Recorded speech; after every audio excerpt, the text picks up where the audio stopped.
Let's pray and let's jump into God's Word, see what He has for us. Father, thank you for this morning. Death could not keep you down. That's the whole point. And Lord, that is ultimately what we're talking about, whether for any study pretty much that we do here, Lord, because everything that we believe, everything that we hope for, everything that we build our future on is based on the promise and the fact, Lord, that you raised from the dead, that death was not able to overcome you. You, in fact, overcame it. That, Lord, as we said, is where our hope comes from.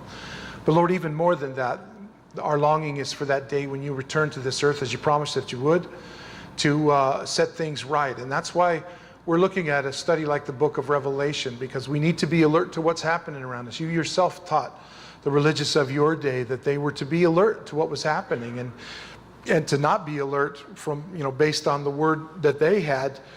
Lord, you said that's not a good thing. And so that's why we do this, Lord. But as we talk about these things, it enters in the ground that's uncomfortable for us, not uncomfortable for you, Lord, because you certainly get it all. And so as we talk about these really strange things that are maybe new to some of our ears, maybe different to some of our ears based on what we've learned in the past, we just pray for understanding. So Lord, be honored and glorified in what we talk about here this morning. In Jesus' name, amen.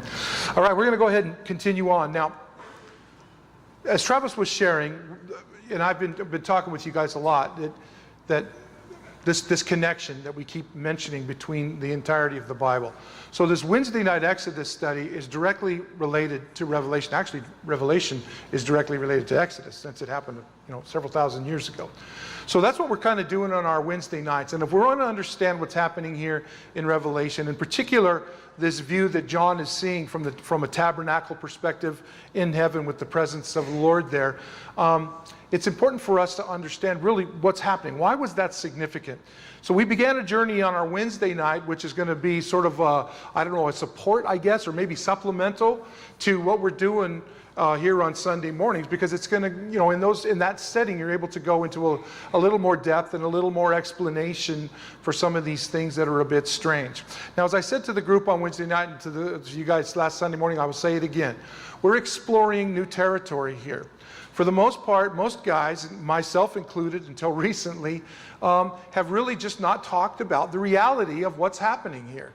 And how this is connected throughout the rest of the Scripture.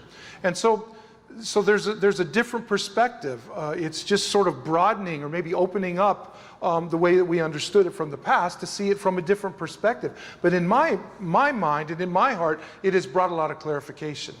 So we're going to spend more time looking at that. And I knew this was coming when we got to chapter 9, because we have that fifth trumpet, and all of a sudden these very weird spiritual beings show up that are coming from a place that most of us have never heard of. And even if we have heard of it, we're not really sure what it is or why it's important. And so we sort of touched on that last Sunday. But during the week in my preparation for the Wednesday night stuff, I thought, you know what? I want to go back and go over this a little bit more and sort of open this up a little bit more so that we can understand this idea that this angel takes this key, is given this key, and is given the authority that comes from heaven. He does not possess this himself. It's given to him, and he goes and he unlocks this place called the abyss. What the heck is that all about? And the stuff that comes out of that, it really sounds bizarre. But when you understand what's happening, it makes a lot of sense. And so I want to go back and just take a little bit closer look at what this concept of the pit means, because it's a very real thing. We live in a society, as I've said many times in the past, which always want to explore this. And do you ever wonder why there's a reason why they continue to make movies about zombies and about the dead and about and all of the fascination with the Greek mythology with the Titans and with Zeus and of course Achilles, who looks just like Brad Pitt, and you got all of this stuff that's going on, and there's this fascination, and people continue to see that. Why is that?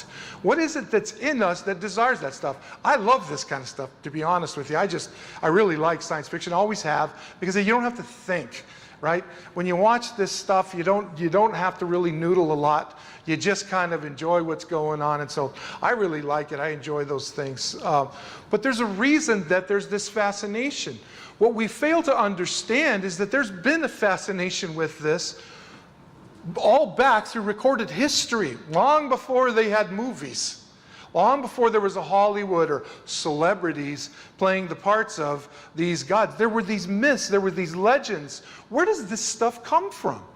I mean, certainly somebody just didn't start a rumor and it just spread all over the world. We know, we talked about in our midweek study in Exodus that, we understand the scripture that until the flood of Noah's day, that all of Noah's sons and their descendants, which became the nations, which everyone that's in this room is a part of, unless you're from another planet, you're a descendant of Noah. And we know that after the flood, when the ark rested on Ararat there, and the people dispersed, Noah's sons, Shem, Ham, and Japheth, we know that they all went directions. We know that. As we talked about Wednesday, and I've said so many times in the past, Japheth got off the boat and took his wife and his children and all of those, and they went up north, and they settled in a region between the Caspian and Black Sea called the Caucasus Mountains. Then they would move from there on up into Europe, and they would become what we call the European or Caucasians. That's what you put on your applications for. You're from that region. You and I, or at least most of us in here, are descended from Japheth because we're Caucasian. We come from the Caucasus regions. The world knows this. They're never going to tell you this, but that's exactly what the Bible said happened. The descendants of Ham, they went south and settled in what we now know as North Africa, and they went on down and filtered and become what we know the African peoples. Shem, the Shemitic peoples, becomes the Semitic peoples, and they stayed in the Middle East. And by the way, as I've said a multitude of times, what you don't know from the news is many of the Semitic peoples are Arab, because they're related to Shem. They're descendants of Shem. They're related to Israel. So for them to be anti-Semitic is to be against themselves. That's the funny part about this. But they all took these things. Well, what caused them to leave in the first place the Tower of Babel? That's what it was. What was the motive behind Babel? Well, it was to build a mountain in a valley. Did you ever catch that when you're reading it? If you're going to build a tower and a mountain to reach up into heavens, maybe you shouldn't build it in a valley. That doesn't make a lot of sense. So what the heck is going on there? Something really interesting. And God said, no. And so all those people groups dispersed because they had all decided that they were going to do this, and that's how we got where we're in. But in every one of those people groups, whether it's in Africa, whether it's European, or whether it's Middle Eastern, all of them trace back to legends of these guys that we're talking about, in particular on Wednesday nights. This wasn't just made up. Well, if it's true, did you ever stop and wonder why God brought the flood? I mean, that's a pretty severe judgment, folks. We talked about it Wednesday. We touched on it. All flesh. I'm doing away with all flesh. All flesh. That's birds. That's all the stuff that was created on day 6. Why? What had happened? I mean, okay, if man was responsible and he was guilty for doing all these things, then take man out. We can get that. Peter would love that side of it. But God said the end of all flesh has come before me. What was going on? There was a perversion of creation, the likes of which most of us have never even contemplated. But it is a very, very real thing. And God said again, no. And he put a stop to it. That's what the flood was about. That's how bad it was. And you read in there, but Noah found grace. What Noah found was that Noah and his sons were the only ones that were not contaminated by this whole process. We're going to be talking about all that on our Wednesdays. This is not the place for that. There's a reason God sent the flood. There's a reason that he wiped all this stuff out. Something had happened. And those legends, the stuff that actually happened, those sons of Noah, as well as Noah and his family, would have been very keen in their minds, even after they were dispersed at Babel. And that's where they come from. You can trace them all back to a common root. The Greeks did not come up with Greek mythology. That's just the title to describe their perspective or their view on something that had been passed along and is all over this world. It doesn't matter where you go. Everybody has these things. Where does this come from? Well, it comes from Genesis chapter 6. And we know that when that happened, that God not only brought this judgment on the physical, all flesh, but we know that he also judged that which is in the spiritual. And that's what brings us to Revelation chapter 9. Because there's that judgment, and it's even deeper than that, and that's the purpose of the Wednesday night, to explain all this. So once again, let's take a look at this. We're going to go back, we're going to go over these, but we're going to take a little different view than we did last week. So we're on the fifth trumpet now. This is the first of the three woes. The break that's between the fourth trumpet and the fifth trumpet. There's a messenger, remember, an angel is a messenger. That's what he does. He brings a message. That's what angelos means, which we get angel from. He's a messenger. There's a messenger flying around, and he's up there, and he's communicating to heaven. As bad as the first four trumpets have been, there are woe, woe, woe to the trumpets yet to come. These will directly affect man, where the first four did not. Indirectly, yes, but not directly.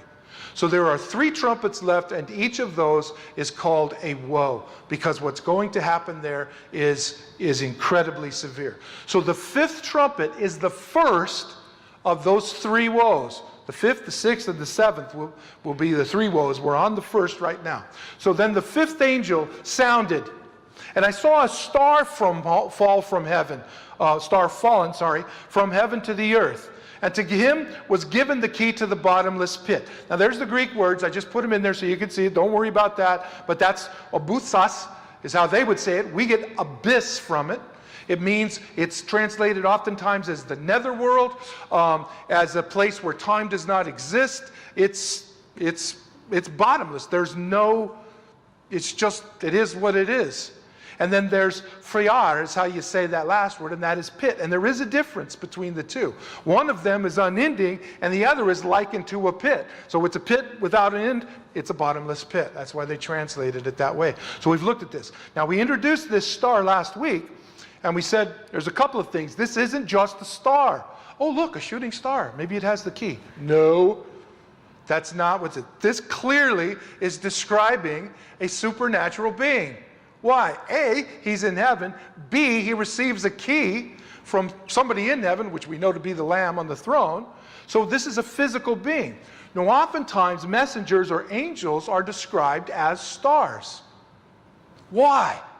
You ever wonder, why is an angel called a star? I saw a third of the stars. Jesus himself said this. I saw the third of the stars being cast to heaven. Why? Do you remember what the stars were for on the day of creation, when they were created, the fourth day, when God put the stars in the sky? After he formed it, day one, he fills it, day four, and he filled it with the sun, the moon, and the stars. What were the stars for? Times, seasons, and signs. The stars communicate a message. Psalm 19, the heavens, that's the cosmos, the heavens declare the glory of God.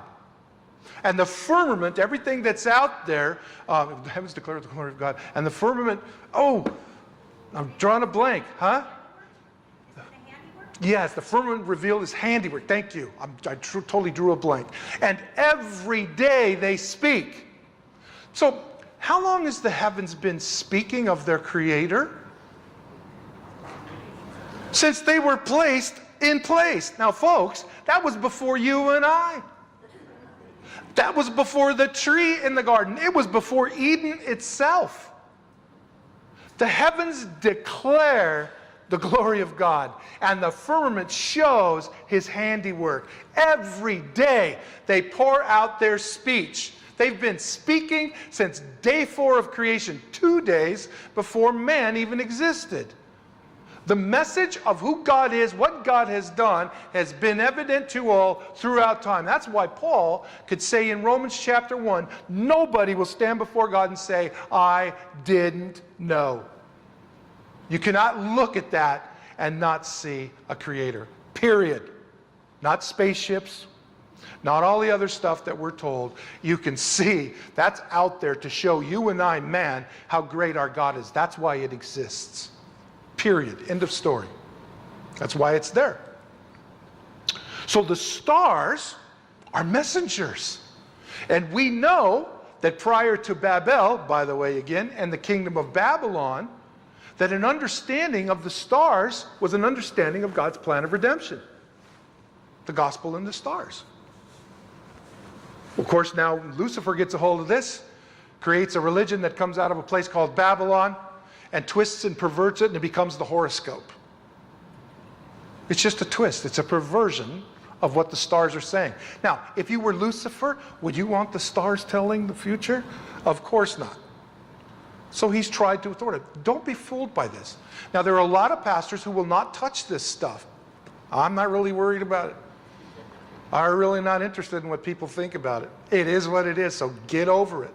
I didn't write the dang book. I'm just telling you what it says. I'm not going to give you my opinion. Boom, there it is. So star, when you see a star in the scripture, oftentimes it is describing a messenger, an angel, because the stars, that's what they do. They tell us things. And I saw a star fallen from heaven to earth. Now, we talked about this last week. Not falling, fallen, past tense. It's already happened. This star that has fallen was the one that's given the key, this messenger that's fallen. To him was given the key to the bottomless pit, and there we've got it. Now, what does he do with the key? Well, what you're supposed to do with the key. He opened the bottomless pit. I would assume he stood back while doing so. I don't know. But clearly there's this place, right? Some place that you and I cannot see. We're going to see that God's fully aware of it. But there's this place where something is being kept, even today. Thank God the key hasn't come out yet. Because when it does, look out. That's why it's one of the woes. We haven't clearly experienced that yet. And so this idea that we've already gone through these things is absurd. It's ridiculous to even come to that conclusion. It's just, I don't even want to go there because then I'll get all wound up. But anyway, and he opened the bottomless pit, and smoke arose out of the pit like the smoke of a great furnace, so that the sun and the air were darkened because of the smoke of the pit. This is not normal smoke. Smoke will darken, but this is likened, we're going to see here in just a minute, to these creatures that are like locusts. And as I said last week, we know throughout history there have been swarms of locusts recorded throughout history in the areas where locusts swarm. They're so thick because these swarms can be miles and miles wide. We're talking billions of these things. But that it's so intense that it actually blocks the sun. So this is not describing anything that's unheard of. It's describing something that is clearly and obviously plausible. It really is. People that have experienced this kind of stuff know full well. We're not going to get locust swarms in Mesquite. There ain't anything out there for them to eat. They're going to go to St. George. Just kidding. Just kidding. There's nothing out there, man. They're not coming here. Now, if you lived into someplace else, and maybe some of you have seen locusts in other places of the country, I have not. We've seen some, but man, these things are gnarly, right? I mean, they just are. But that's what's being described here. So clearly, this is not a normal star, and the smoke that's coming out of here, which we know to be locusts, even though we haven't read there yet, that these things are not normal. These are not normal creatures. These are things that, for whatever reason, are perverted. Okay? Going back to Genesis 6. But let's talk about this place, this pit, because there's a huge understanding of what lies beyond the physical realm. Within the church itself, there's all sorts of confusion. We've talked about this a multitude of times in the past. We'll all try to figure out and sit and try to understand what heaven is like when Paul very said, eye has not seen, ear has not heard, and it has never even entered into the heart of man the things that God has prepared. In other words, it is beyond our comprehension. And yet we write books, we stay up late and we'll watch TV, we'll go YouTube it, we'll watch Google, we'll do whatever the crud we do to try to figure out what heaven's like. And the scripture says, you ain't going to figure it out. Now, there's nothing wrong with doing that, just as long as we understand that there's something beyond what we perceive. by far. Well, if it's true in the presence of God, which is this place, what about the place that the Scripture clearly speaks about, even more than it speaks about heaven, about this place that's in the spiritual realm that is apart from God? So we need to understand this. We need to get an understanding. And this ties directly in with our Wednesday study, and there we go into much more depth and hopefully interaction. Nobody said anything last week, but we'll see if that changes. It's it's conducive to that type of format. So let's take a look at this and try to understand this a little bit more. That is the earth. Okay? I did the best I could. Okay? I get it.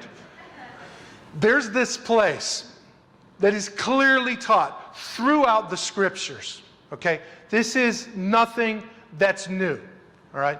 We didn't come up with this. The Greeks didn't come up with this. Even the Jews didn't come up with this. This is an understanding that there's the earth. And because of the fall, because of man saying, that's okay, God, we'll do it our way, it created a problem. And then now there's a place because where physical beings, even those, the Lucifer and so on, are spiritual, they function within the physical realm, right? So there's a place, because of the fall, that God apparently created to handle not only physical beings, but supernatural beings that would reject or rebel against him. That place is called Sheol. That's how you say that, and that's in the Old Testament. The New Testament equivalent, or in the Greek, in other words, is Hades. Yep, that Hades. Okay? You and I know that, or I'm sorry, what it means in both instances is the place of the dead. Some would say the place of the departed. But either way, the concept means when you leave this life, and you leave the physical realm, you are going somewhere in the spiritual realm. Now, whether you believe that or not is absolutely irrelevant. It doesn't matter. That is what's going to happen. Why? Because you, folks, like me, in Genesis chapter 6, were created in his image and his likeness. You cannot be in his image and likeness if you were nothing more than a physical being. You can't.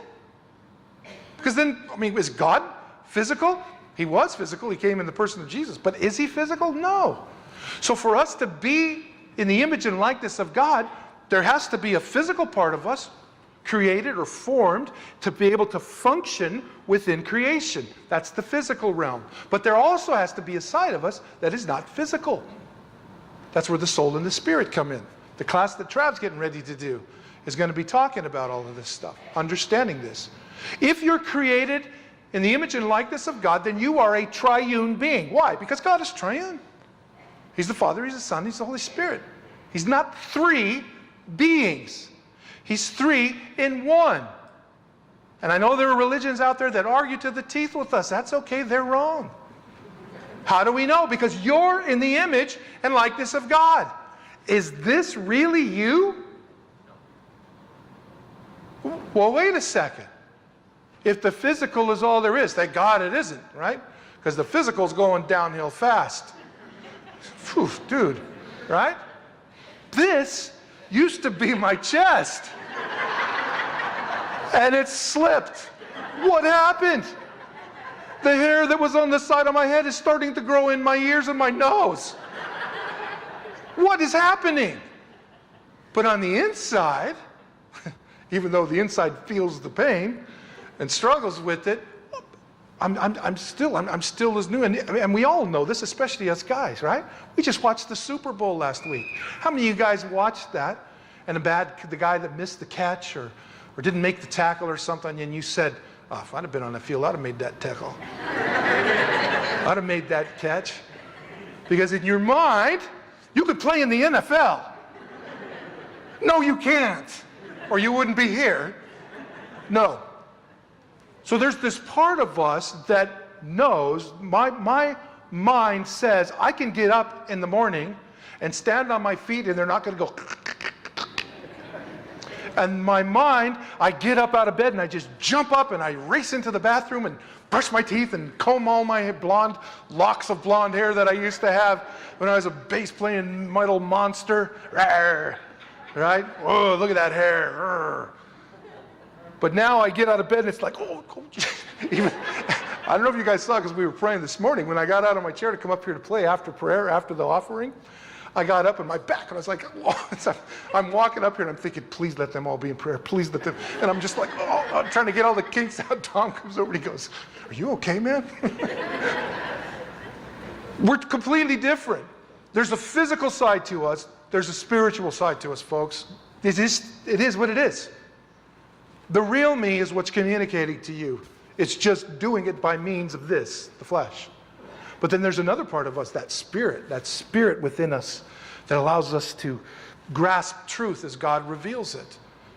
And for those who don't have a relationship with Jesus Christ, in other words, they've not been born again, this is why the truth of God is foolishness to them. They're not spiritually alive, they're dead. You can't talk to dead things. You certainly can't talk to dead people.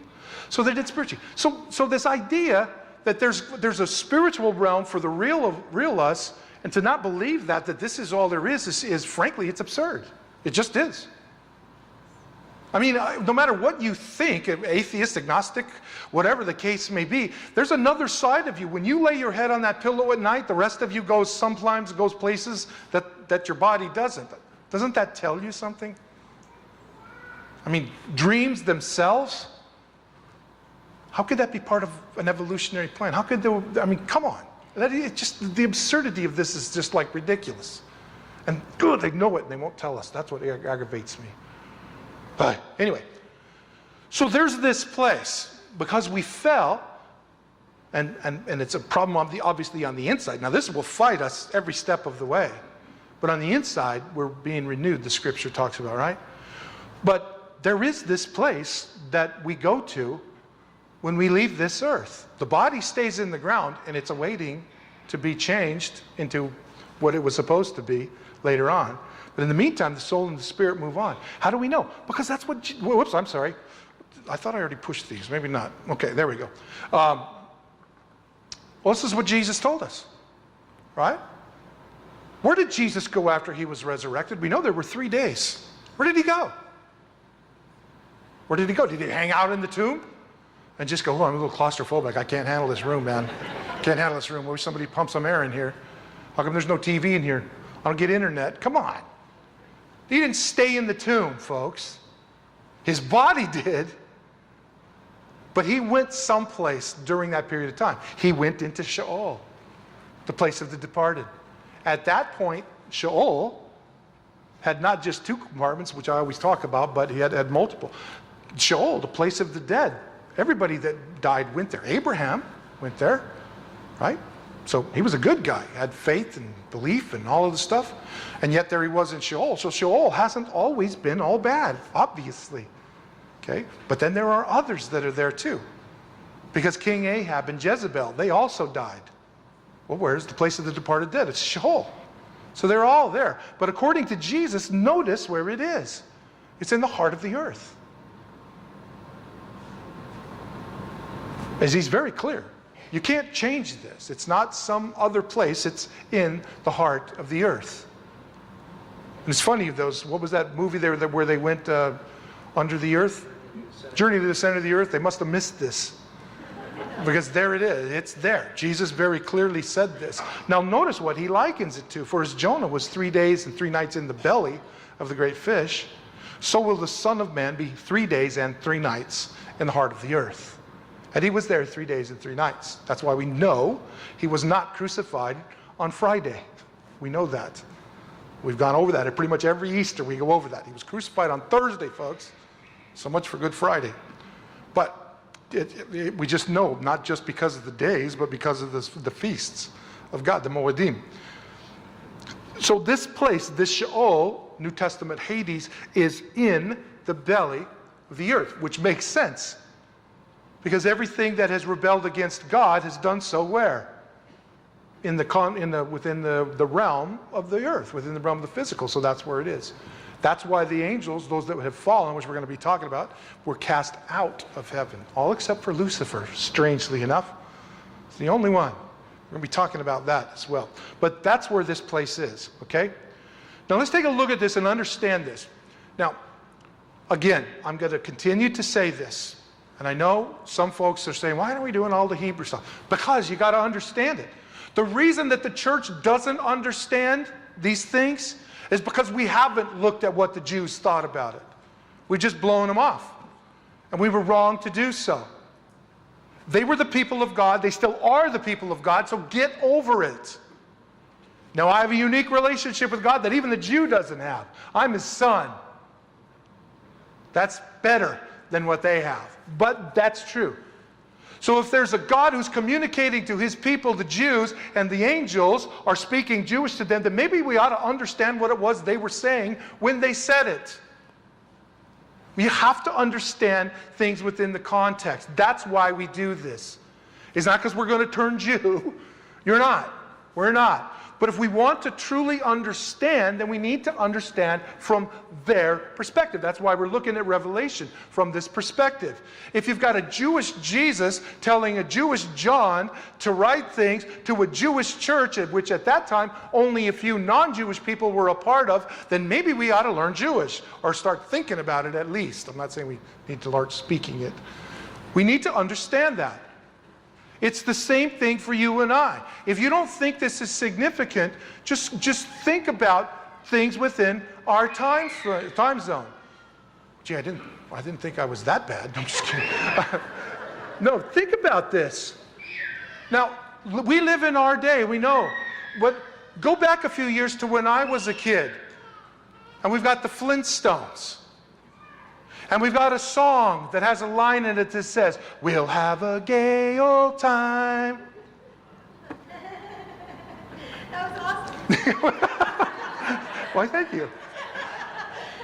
Could you say that today without getting crud for it? Absolutely not. That's just been a few short years, folks. So if somebody 100 years from now was looking back at our time, my lifespan, 1957 to question mark, if they're looking at that within my lifetime and they're studying this language because they don't speak it, then they're going to need to understand what gay meant in the 50s versus what it means in the 2000s, the 21st century. There's a big difference. Why do we understand that and then get frustrated because people tell us we need to learn from what the Jews knew? It's incredible. People will flock to see Shakespeare and have no problem with things being explained from a Shakespearean perspective, knowing full well that it's completely different. But if we want to understand what Shakespeare said, what he meant by this, or this statement, or whatever, then we need to understand the day in which he lived. Do we not? Of course we do. But when it comes to the Bible, oh, no, we don't need to go into the Hebrew. We have the Greek, it's the New Testament, that's all we need. What? It's the absurdity of this just boggles the mind. So, with all that in mind, what was their perspective? What is their perspective on the Sheol? Now you will find in your English translations of the Bible, when you're reading the Old Testament, that Hebrew word Sheol means grave, or it's translated, I should say, as grave most of the time. When you see the word grave in the Old Testament, there's a couple changes, like if someone is, I can't remember the verse, I just had it, but I lost it. But anyway, where it's not talking about, it's her grave. It's not talking about Sheol. It's a place where she's buried. The physical, in other words. It's not talking about Sheol. But most of the time it's translated as grave. It's oftentimes translated in the English as hell, which is incredible because they would have never called it that. But there's nothing wrong. Please don't misunderstand. I'm not saying there's wrong. I'm saying, but that has led to this false perspective. And oftentimes it's called pit. The pit in particular. There is another word for pit, which actually is like when the brothers of Joseph, remember? When they were sick of him, right? And they threw him into a well. And then he was found later on by the what we know today as the Jordanians. He was found by them and then, of course, taken into Egypt. The word there for well, they threw him in a well or a cistern, a place where it was empty, and they threw him in there. Sometimes the word pit, but Sheol is often translated that. Now, one of the things that you need to understand from the Hebrew mindset is that this place, even though it's in rebellion against God, that God is just as present there as he is anywhere else. Why? Because he's omnipresent. God is in all places at all times. He's God. Hello? Okay? And that's what the psalmist here says. Where can I go from your spirit? Where can I flee from your presence? If I ascended to heaven, you were there. And if I make my bed in Sheol, behold, you were there as well. Now, there's multitudes of verses that back this up, but we only need to take a look at one just to get an understanding. So from the Old Testament perspective, this place Sheol, that God has ever been as present there as he is anywhere else. He just basically, he's not at work in the concept of redemption there, obviously, because these people are there and their choices have been made. But he is aware of it. Now remember what we just read about Jesus. Where did Jesus go? He went to Sheol. He went to Hades. He went into the belly of the earth. Why? To tell everybody why they were there. Why, when they died, why did Abraham not go into heaven? Why did Noah and David and all of the other, what we call Old Testament saints, why weren't they in heaven? Because they weren't. Because the way hadn't been prepared. So they had to be in this quote-unquote holy place. This, by the way, is where the doctrine of purgatory comes from. It's wrong, but that's where it comes from. And so when Jesus died on the cross and went down there and taught here, Paul tells us that when that was done, he led captivity captive. He took all of those who had been held in captivity as separated from God in heaven because redemption hadn't been provided for. When that happened, he took those captives and he led them and he took them into the presence of God. That was Abraham, David, and all of the rest, Noah. That was their entrance into heaven. Jesus took them by the hand. Isn't that awesome? But guess what, folks? There were others that didn't go. They stayed. Okay? So that's what's going on there. We're going to be looking a little bit more of this in just a second. Now, we need to know that, again, from the Old Testament perspective, that Sheol is the destiny of the unrighteous. Now, again, you have to trust me on this. There's like a multitude of verses that support this. I go through these. I try to pick the one that most clearly says what it is we're trying to communicate, trying to understand. So here you go. So in Job chapter 24, as drought and heat consume the snow waters, so the grave consumes those who have sinned. You will not escape the grave. No one will. What you think about that is absolutely irrelevant. You will not escape any more than snow can escape the sun. You won't. It's a reality.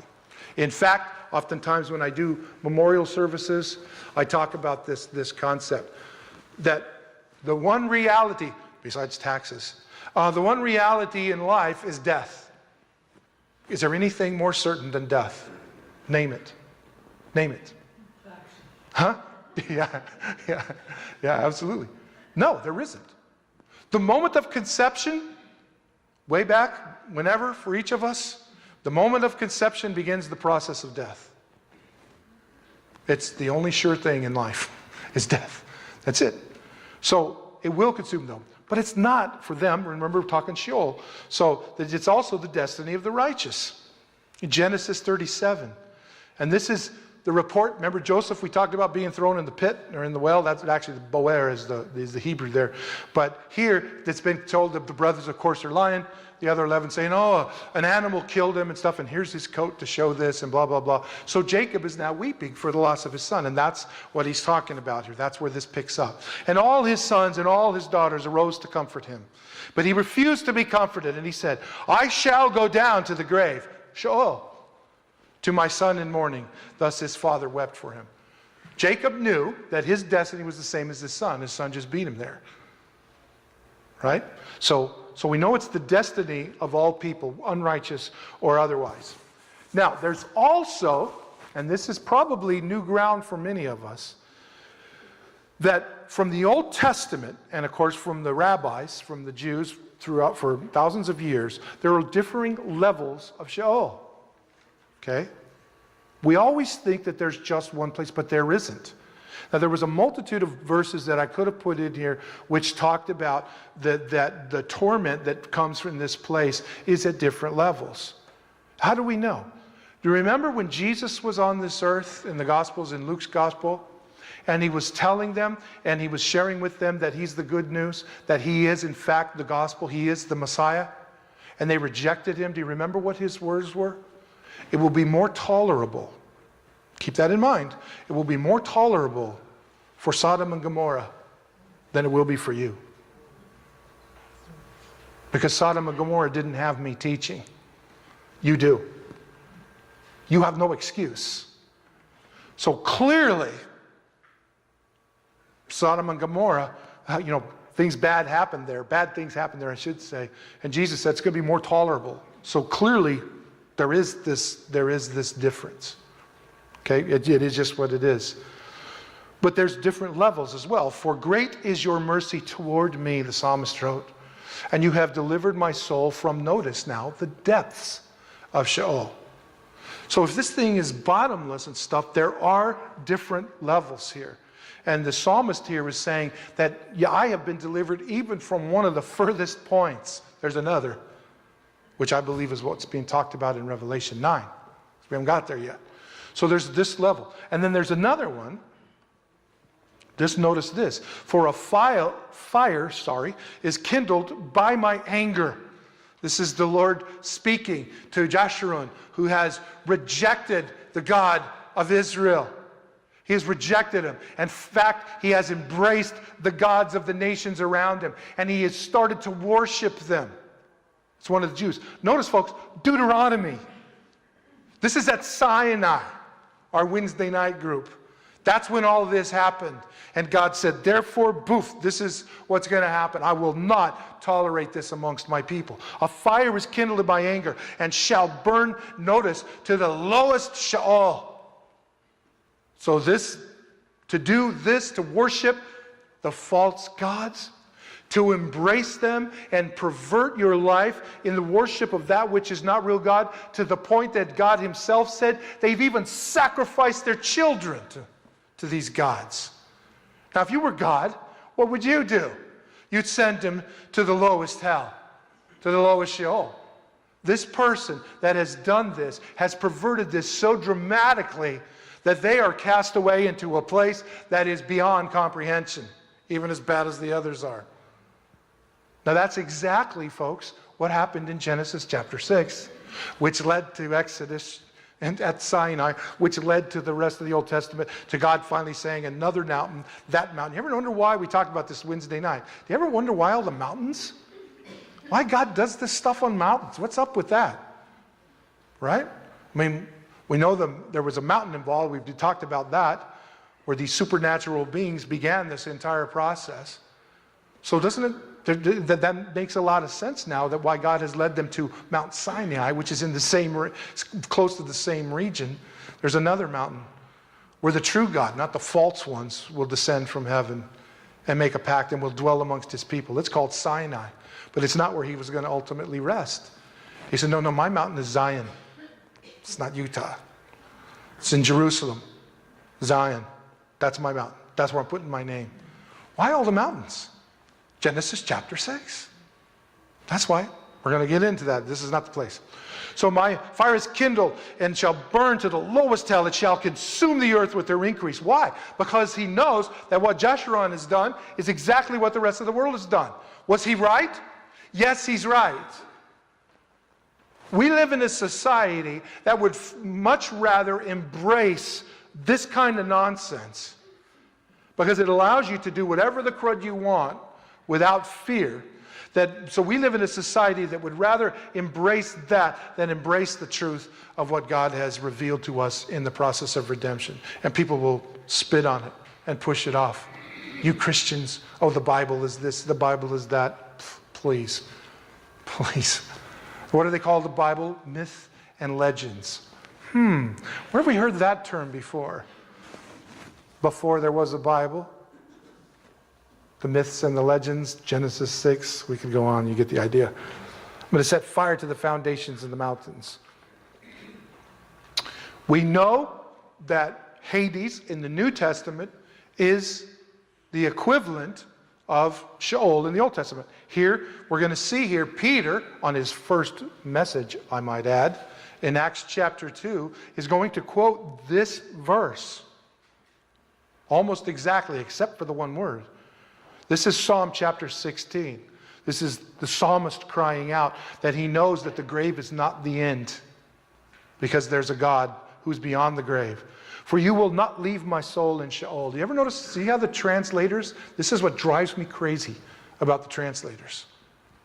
Why aren't they always translating Sheol as, I don't know, Sheol? Why is it at times hell? Why is it at times grave? Why is it at times pit? Translate it. How come it's okay to translate it in Psalm, but not in the passage we just got through looking at? They translate it to grave. Why do they do that? Because it makes more sense? No, bunky hunky. It doesn't make any more sense. If you understand what Sheol is. For you will not leave my soul in Sheol, nor will you allow your Holy One to see corruption. He's not staying. This life, because of the fall, he's beyond that. He's outside of that. And of course, now here's Peter using that exact same word, or that same verse, I'm sorry, to the Jews that day, Acts chapter 2, before there were any Gentiles, by the way. There weren't in the Gentile church at this point. This is Peter, Acts chapter 2. His first, what we call the first sermon, all right?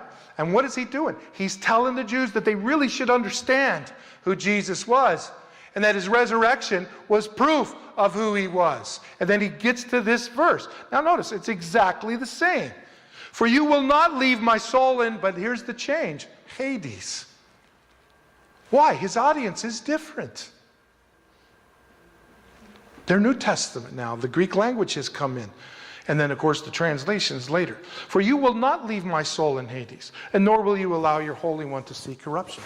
Exactly the same. So when we say these things, this is biblical proof. There are others.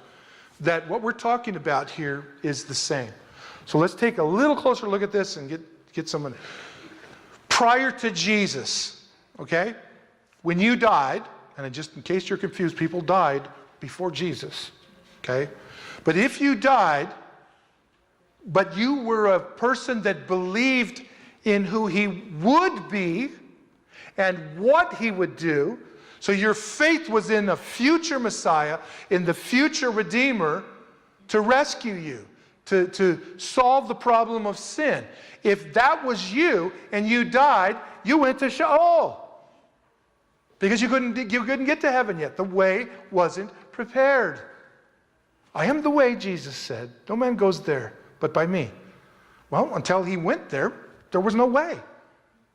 So if you were a believer, Abraham, David, we've already talked about these guys, in the Old Testament, even up until Jesus was resurrected during Jesus' day, then this is where you would have gone. You would have went into what was called Abraham's bosom. It's really cool to see the Jews write about this, the old rabbis, and talk about this place where Abraham is in this great comfort that was provided there, and how it was this, it was beautiful place, and blah, blah, blah. Okay? But then Jesus came. And he lived, and he proclaimed the truth, and he died, he was buried, and then he rose again. And after coming into Sheol and sharing, he not only shared with these, but he shared also to the spirits that were in prison there. Now there's another group that didn't get to hear, but those are the ones we're talking about right now. So, and after that, then we know that he resurrected and he went into heaven. And so these guys are no longer there. That was your purgatory, by the way. However, if you die today and you reject the message of the gospel, this is your destiny. Sorry. Well, I don't really think you should talk about hell. Too stinking bad.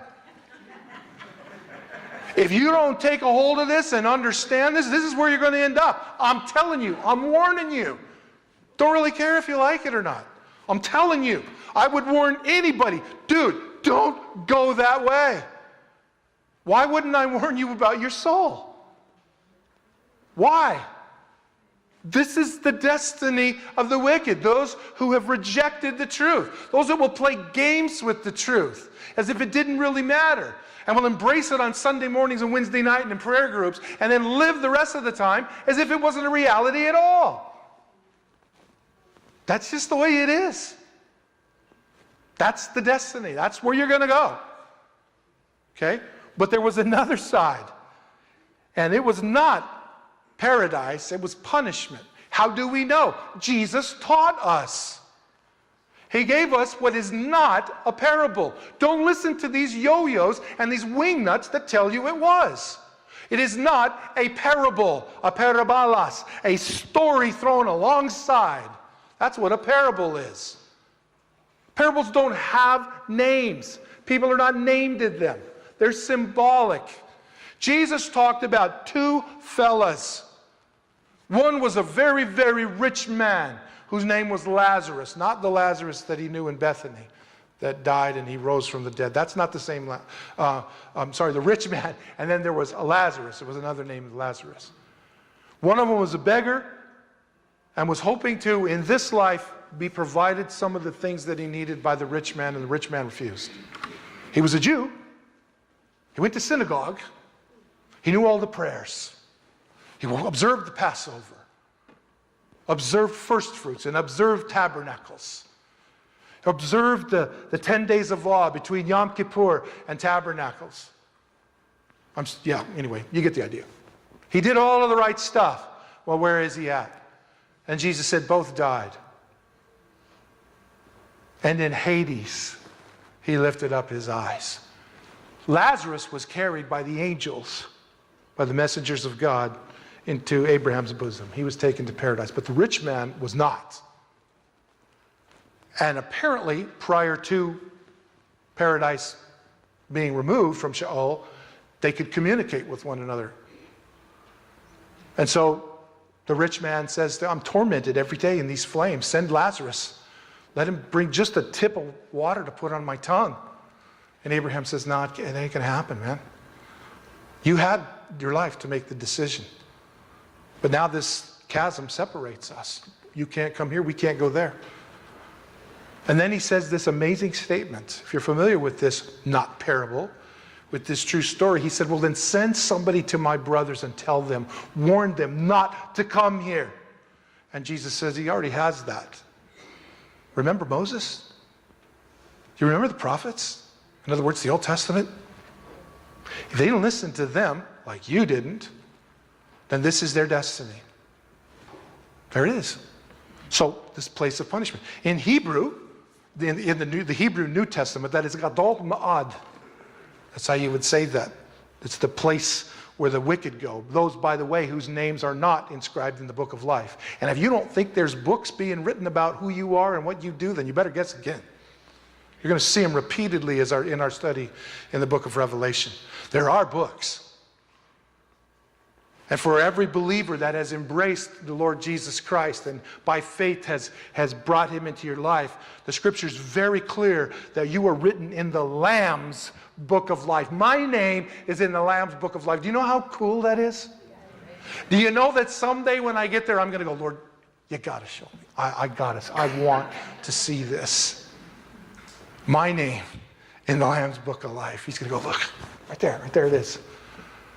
Oh, dude, I get the chills just even thinking about that. Nobody's blotted out of that book, by the way, because it's all due to the Lamb that you read the dang thing to begin with. For those that later come and will believe in Jesus, that are not part of the church, they're going to be inscribed in the book of life, but not the Lamb's book. That's reserved for the church. But there's also a book of death. There's a book where the wicked are recorded, and their names are not found in the book of life. And the books will be opened. There's a reason we live in societies where they open the books to find the accounting. Where did that come from? Where did that come from? People couldn't write in Adam's day, or could they? Yes, they could. But anyway, so that's the place. You find that story, by the way, in Luke chapter 16. That's the rich man and Lazarus. I'm telling you again, it is not a parable. The end of story, okay? Well, those folks are in there and will remain in there. Their bodies are in the ground, just like yours and I's. If I die, this handsome, muscular thing is going to lay in the ground. But the real me is not. Well, even those that reject Jesus, their body's going to stay in the ground, but their soul and their spirit are not. They're going to go to this place. Mine's going to be in the presence of the Lord. Amen. I can't wait. But anyway, well, I can wait. I'm not in any hurry. But you get the idea. Looking forward to it, let's put it that way. But they're going to just be released someday, and they're going to go before what's called the Great White Throne Judgment. That's where their eternal judgment will be. And make no mistake about it, all of those who've rejected Jesus over the years and now find themselves in this space, they're wishing that they had listened to people like you and me. But they thought that their science had proved it was wrong. They thought that their education and academia and, fill in the blank, had all proven that the Bible wasn't real. I'll bet you they would like to come back and change some of their thoughts. But they can't. They've crossed the line. They've left from the temporal into the eternal. They were created in the image and likeness of God. Where do you think they were supposed to be? In the eternal. You're created as an eternal being. You're in the image and likeness of God. We got to go back to that again. Right? So, that's where they are. But there is another level, and we talked about this. And I wanted to start, try to define these, but the scripture doesn't do it, and so, I'm not going to even attempt. But we already know now we're in Revelation. What do we see? This place called the bottomless pit. Now, before Revelation, it obviously existed. Remember one day Jesus gets with his apostles, they get on a boat, and they cross the Sea of Galilee, and they go over to a place that we know today as Jordan. And they cross the sea and they go to this place called Gadara. And over there they would bury the dead in all of the caves along the shoreline. And as Jesus gets out of the boat, we read about a man who's clearly possessed. Well, I don't believe in possession. Doesn't matter what you believe. You don't. This guy comes tearing out of the tombs. I love this story. We touched on this last week. I mean, even Wednesday, I think. He comes running out of the tombs, and he comes to worship Jesus. I love that. And he's got supernatural things going on because you can't bind him. He breaks the chains. I mean, nobody can stop this. He's out. But Jesus steps foot on the island. Here he comes. And he's naked and he's cutting himself. See, that's what always happens in these possessions. Because the evil spirits, which we're going to get to at some point, not today, but when we get to those guys, to desecrate that which is in the image and likeness of God. That's why it's always there. That's why when I deal with these kids who are cutting and stuff and all of this stuff, you better wake up, man.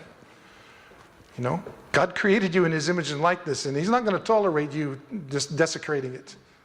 So anyway, this guy runs out, and he falls on the ground, and it's amazing, and he says, Jesus, have you come to torment us before the time? So there are spirits, recognize who Jesus is, and they're coming to him and asking him if he's there to bring judgment on them, and they know full well that the time hasn't come.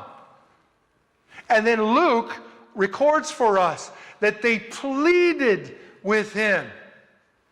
They pleaded. They didn't just ask, they pleaded. All they is in the guy. Okay? And they pleaded with him, don't send us to the abyss. Same word as Revelation chapter 9. Same word. So obviously, whatever is happening in Revelation 9 and this pit that has been locked up is a place that even evil spirits don't want to go. Please don't send us there. It's not time. That's what they're saying. Now, it almost makes you feel sorry for these guys until we find out who they are.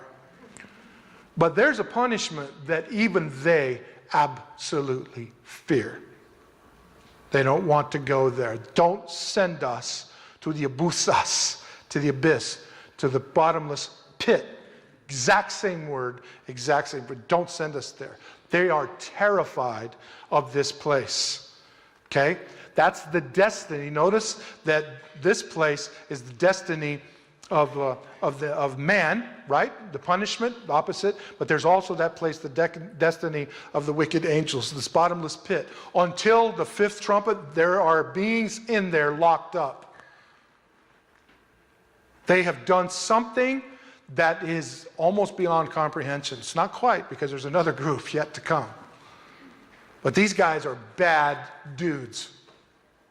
In fact, the one that leads them is called, as we looked at last week, Abaddon, or Apollyon, the destroyer.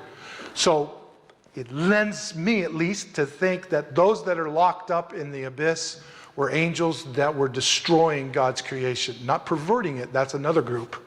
They were destroying it, and God said, nope, won't tolerate it. And he locked them away. Okay? And that's where they are. Now, they are there, and this is where these guys didn't want to go, but they will be this will be opened up. And they were going to go from, they're imprisoned now, but they're set free. This group is set free with the fifth trumpet, but they're going to be defeated at the second coming. Because we're going to see that Abaddon is going to gather his forces. I mean, you would think these guys, what are these guys, morons? He's going to gather the army to defeat the Lord Jesus Christ when he comes back. It's like, are you like oblivious to where you just spent thousands of years, dude?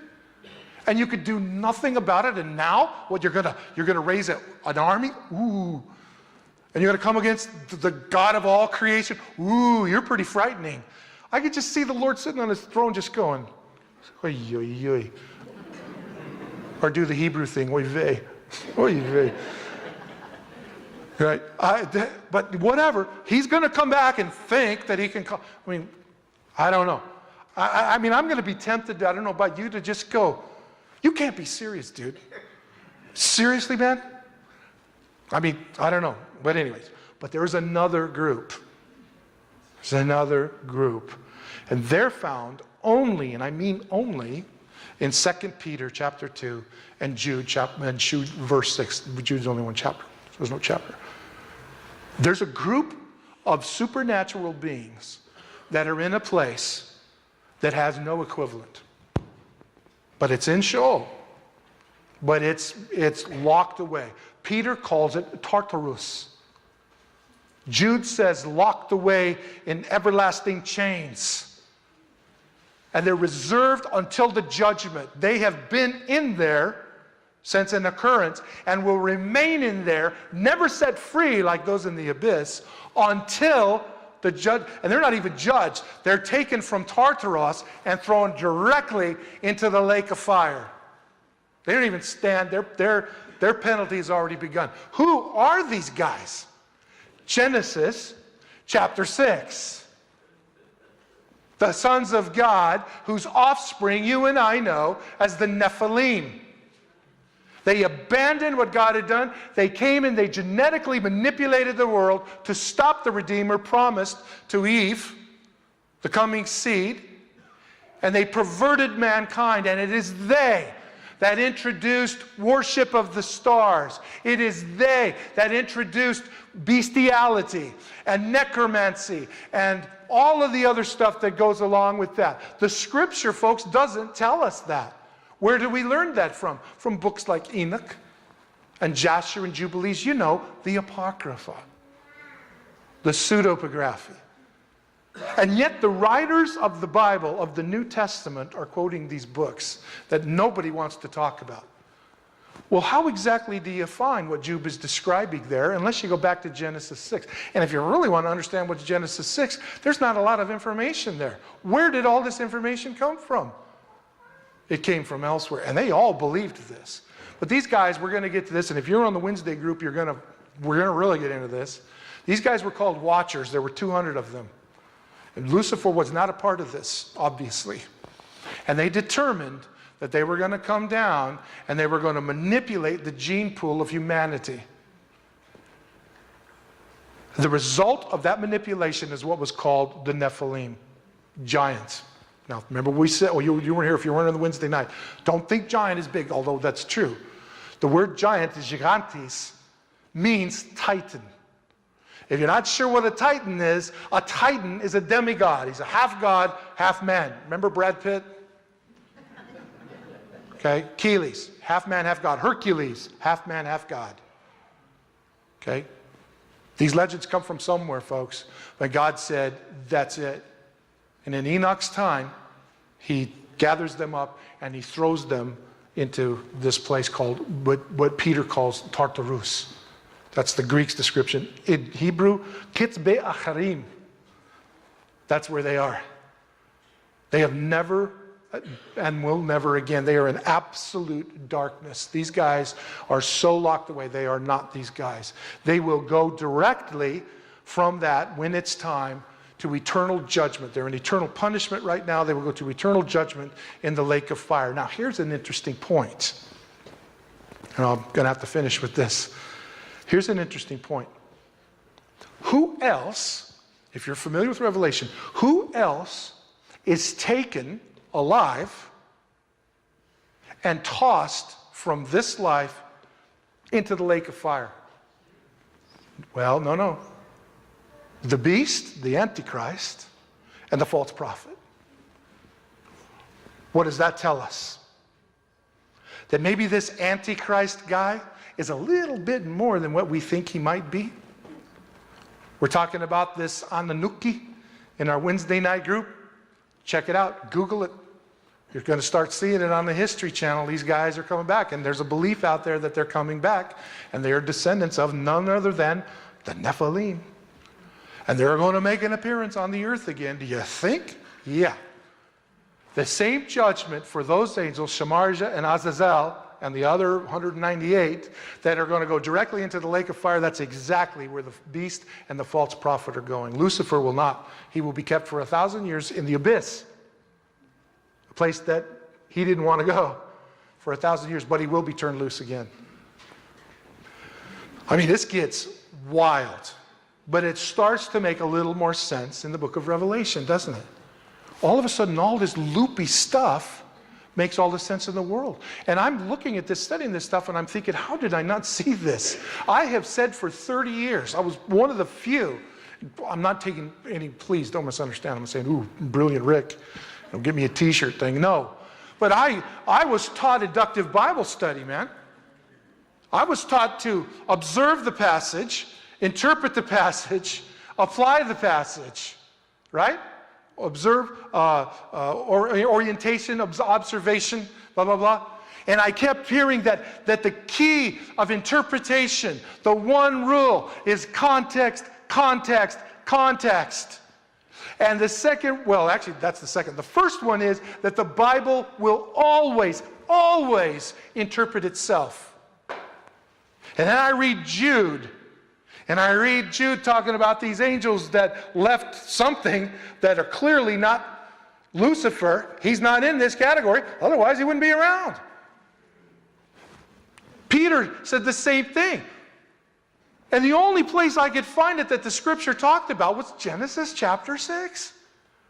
But I kept being told that the sons of God were the descendants of Seth, while the daughters of men were the descendants of Cain.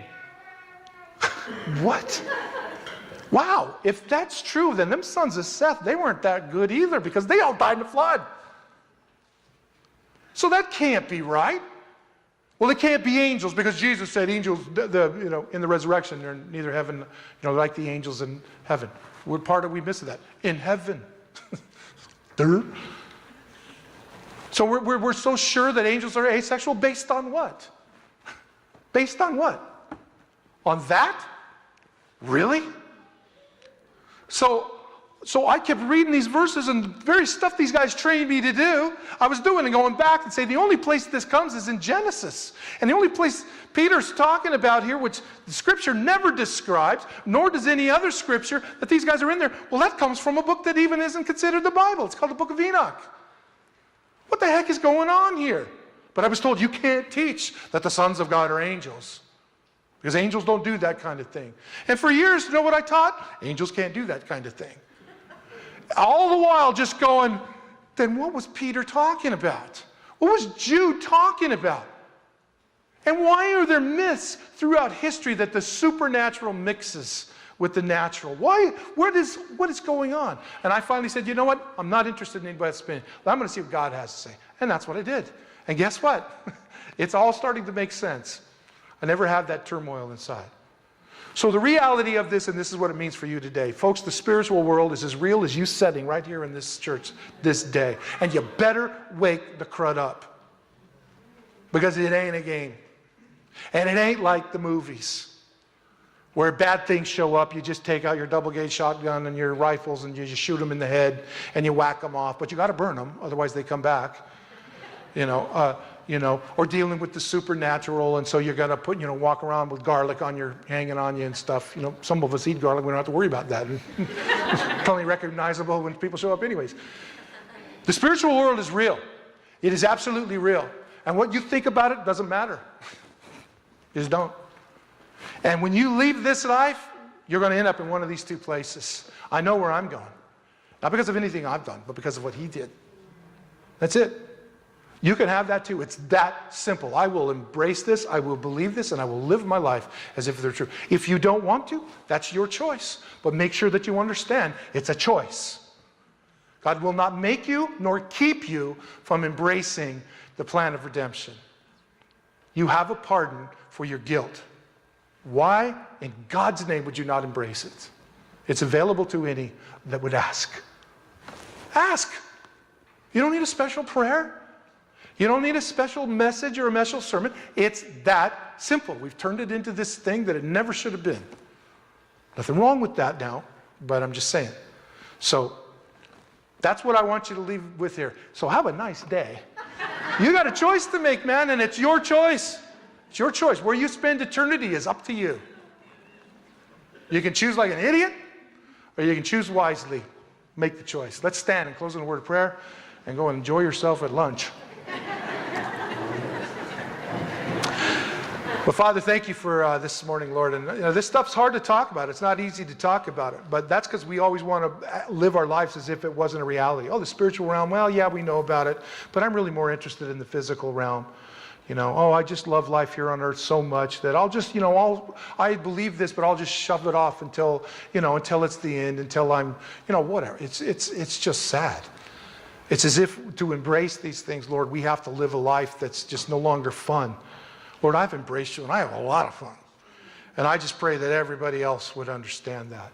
So Lord, for those that don't know and aren't sure, but want to know, I just pray, Lord, that you'll not give them any rest and they'll seek one of us out and talk to us about it, because their eternity is insecure. And all they got to do is make a choice. For those of us that, Lord, have made the choice, just help us to live as if we made that choice, that it becomes a reality in this life. So we love you, Lord. Thanks for meeting with us here this morning. Thank you for your incredible word, even what we consider weird, which really isn't weird at all. It makes all the sense in the world. We just thank you for revealing those things to us, Lord, in Jesus' name. Amen.